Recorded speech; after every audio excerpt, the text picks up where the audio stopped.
পশ্চিমবাংলার মানুষের কাছে এই রেসিপিটা একটু অন্যরকম। এটা হচ্ছে একটা গুজরাটি রান্না, টক ঝাল মিষ্টি একটা আচারের মতো সুন্দর। এইটা দিয়ে বানাবো হচ্ছে থেপলা।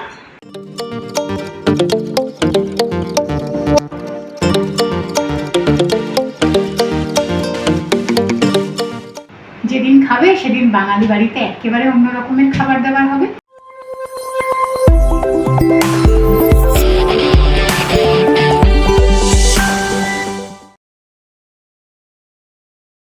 ভেরি গুড মর্নিং সকলকে, ওয়েলকাম ব্যাক টু গানে আড্ডায়। আশা করি সকলেই সুস্থ আছো, আমরা একেবারে ঠিকঠাক আছি।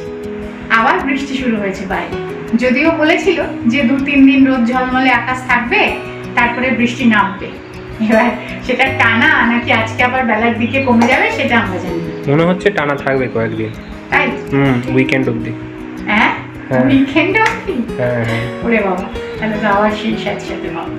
তা যাই হোক, আজকে আমি না একটা অন্যরকম রেসিপি দেখাবো।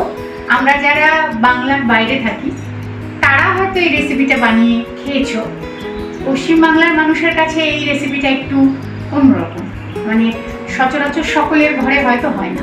হ্যাঁ, কিছু মানুষ হয়তো ব্যতিক্রমী থাকতেই পারে, তারা খেয়েছে, কিন্তু আমরা এখানে এসে খেয়েছি। আমরা কোনোদিনও বাড়িতে থাকতে এই খাবার খাইনি। এটা তো বাঙালি রান্না নয়। না, এটা হচ্ছে একটা গুজরাটি রান্না। হ্যাঁ, একটা হবে কাঁচা আম দিয়ে, সেটাকে বলে সুন্দর। ঠিক আছে, টক ঝাল মিষ্টি একটা আচারের মতো সুন্দর। ঠিক আছে, আর আরেকটা হবে লৌকি, মানে লাউ দিয়ে। ঠিক আছে, তা আমরা কি লাউয়ের ঝোল, লাউ চিংড়ি এগুলোই খেয়েছি। ঘন্ট, হ্যাঁ, আর ডালে লাউ। যাই হোক, এইটা দিয়ে বানাবো হচ্ছে থেপলা। এবার গুজরাটি থেপলা, তার সাথে হচ্ছে আমের একটা ছুন্দ, মানে চাটনির মতো। তো দুটোর কম্বিনেশন খুব ভালো যায়। আমরা কিন্তু এর আগে বানিয়ে খেয়েছি, তো ভাবলাম এটা তোমাদেরকে দেখানো হয়নি, আজকে এটাই দেখাই। আমটার খোসাটা আমি ছাড়িয়ে নিয়েছি, তোতাপুরি আম। এখানে এই আমটা ভালো, খারাপ না, একটু টক মিষ্টি হয়। হ্যাঁ, একটু কাঁচা মিঠা আমের মতো হয় মাঝে মধ্যে, খুব টক না, খুব মিষ্টি না।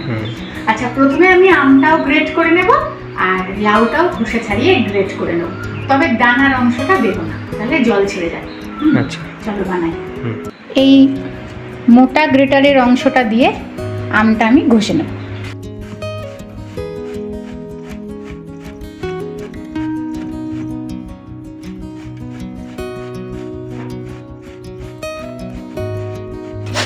সাবধানে কিন্তু, হ্যাঁ, সেটা দিকটা হাতে চালিয়ে দিও না, যেটা বারবার হয়। এই যে পুরোটা করে নিয়েছি। হ্যাঁ, এই দিয়ে দেবো লবণ, হলুদ, ভালো করে মাখিয়ে নেব।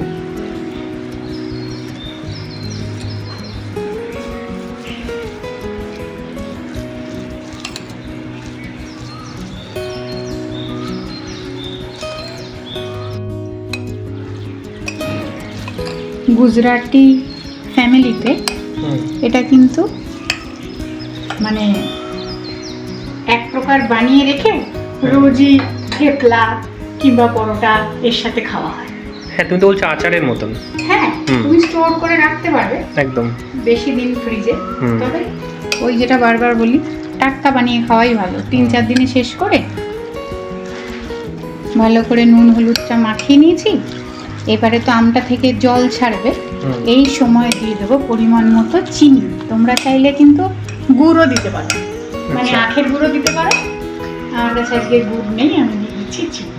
চিনিটা কিন্তু বেশ খানিকটা। হ্যাঁ,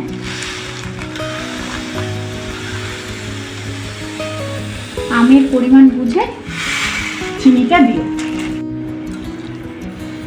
ভালো করে মাখিয়ে নেব, মাখিয়ে 8 ঘন্টা এটা ঢাকা দিয়ে রেখে দেবো।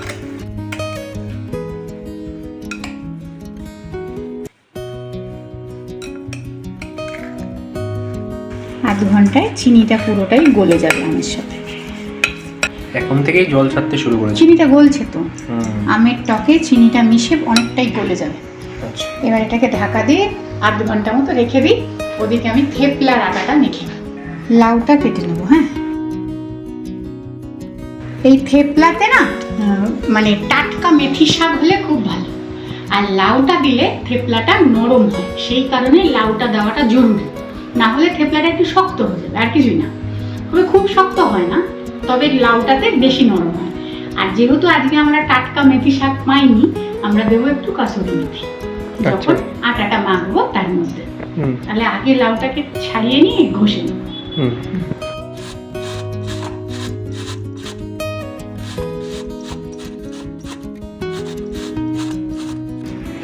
এই যে গ্রেট করে নিয়েছি লাউটা, আর এইটা কিন্তু মাঝখানের দানাগুলো, এইগুলো দেবো না। হ্যাঁ, এই যে দেখো চিনিটা পুরোই গলে গেছে। হ্যাঁ, এটা আমের রেসিপিটা। হ্যাঁ হ্যাঁ, একসাথে দুটো করি, নাহলে খাবে কিভাবে।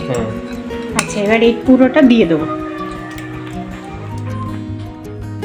এবার এইটাকে ভালো করে, মানে যেটা বলে না পাক দিয়ে নেব, সেটা করে নেব যতক্ষণ না এই ছাঁচটা এক তারের হচ্ছে। এখন দেখো একদম পাতলা, তাই না?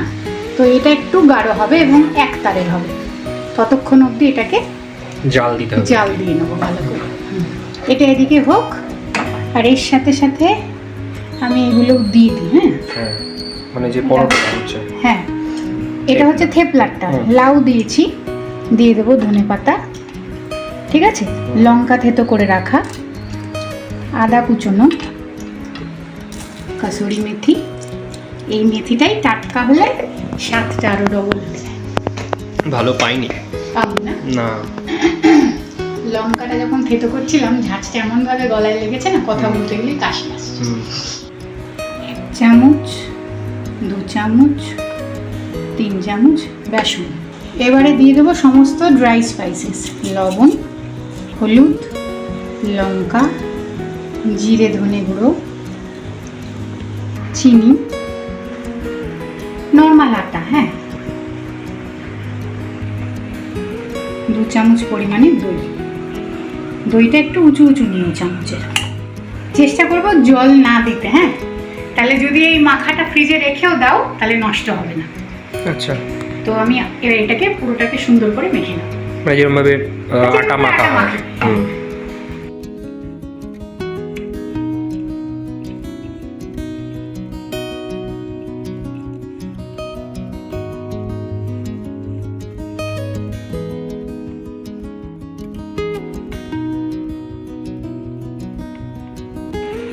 জল লাগবে না।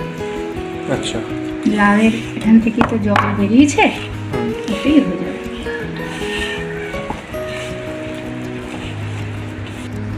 সামান্য একটু তেল দেবো। হ্যাঁ, রিফাইন অয়েল। হ্যাঁ হ্যাঁ,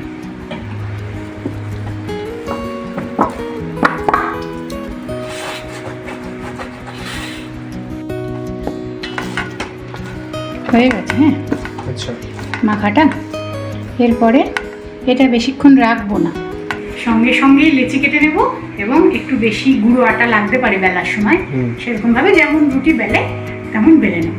আর এইদিকে দেখো, আমের আচারের সুন্দর একটা গন্ধ আসছে, মানে আচারের মতন, মশলা তো কিছু পড়েনি, জেলি জেলি গন্ধ।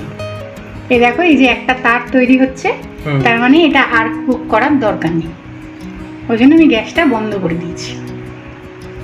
এবারে এতে কিছু মশলা যাবে, 2 দারচিনি, মাথাটা ভেঙে লবঙ্গ,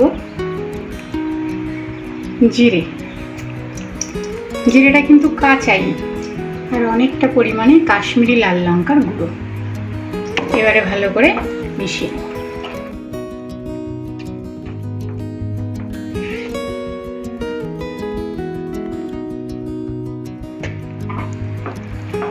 ব্যাস, সুন্দর। যেন বলেছিলেন নামটা? ছুন্দ। ছুন্দ। ছুন্দ, CHUNDO বলে বা DA বলে। আচ্ছা, ছন্দ, সুন্দর ছন্দ।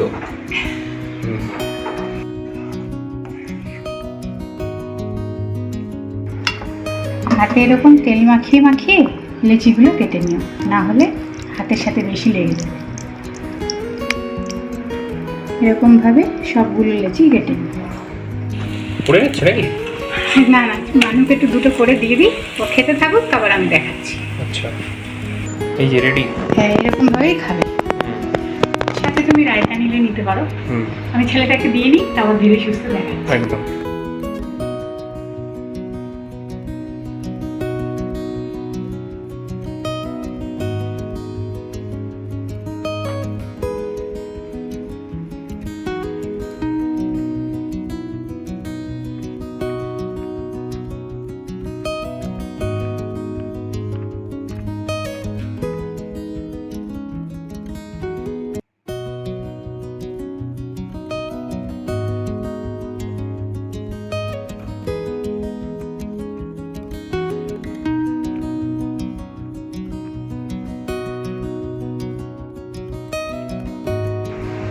অল্প করে তেল দিয়ে এবার দু পিঠটা সেঁকে নেব।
গুজরাটি ছুন্দ আর থেপলা একেবারে রেডি। একদম। কথাটা হয়তো একটু শুনতে অসুবিধা হবে, ওরা আবার ওই বিচুলি কাটছে, মেশিন চলছে, তাই না? হ্যাঁ। আওয়াজ আসলেও আসতে পারে। একদম। তা যাই হোক, শুধু বাঙালির তো আর এতে মন ভরে না। কালকে রাতের না একটু তরকা বেঁচে গেছে, জানো তো, তা ওটাও একটু গরম করে নেব। এটাই আজকে আমরা দুপুরবেলা খেয়ে নেব। একদম অন্য রকমের একটা লাঞ্চ। হ্যাঁ, তা তোমরা একটু খেও বাড়িতে বানিয়ে, কাঁচা আম থাকতে থাকতে করে খেও। কেননা এই ছুন্দটা তো আর সারা বছর করতে পারবে না কাঁচা আমের সময়, যদিও এখন পাওয়া যায় আম। তবে আজকে কিন্তু আমি নন স্টিলের খুন্তি ব্যবহার করেছি, মানে দুটো আলাদা মেটেরিয়াল। তবে কি বলতো, আমার যে স্প্যাচুলাটা নন স্টিকের, মাথাটা বড্ড নরম, আর এগুলো এত নরম ওই স্প্যাচুলাটা দিয়ে উল্টানো যাচ্ছে উঠবে না, যেন সমানও তো হয়নি, এরকম একটু মানে পুরোপুরি রুটির মতন না, কিন্তু গোল নয়, একটু এবড়ো খেবড়ো হবে, খুব নরম তো। পুরোটা গোল করে আমি বেলতে পারিনি। অনেকে হয়তো আছো তোমরা, চেষ্টা করলে পারবে, আমি পারিনি। যাই হোক, আজকে কিন্তু আমাদের দুপুরে এটাই। চলো তাহলে আজকে ভিডিওটাকে এতটুকু রাখি, তোমরা বাড়িতে বানিয়ে খেও। যেদিন খাবে সেদিন বাঙালি বাড়িতে একেবারে অন্য রকমের খাবার দাবার হবে। আজ তবে এতটুকু থাক, বাকি গল্প কথা নিয়ে আবার পরের দিনের ভিডিও দেখা হবে।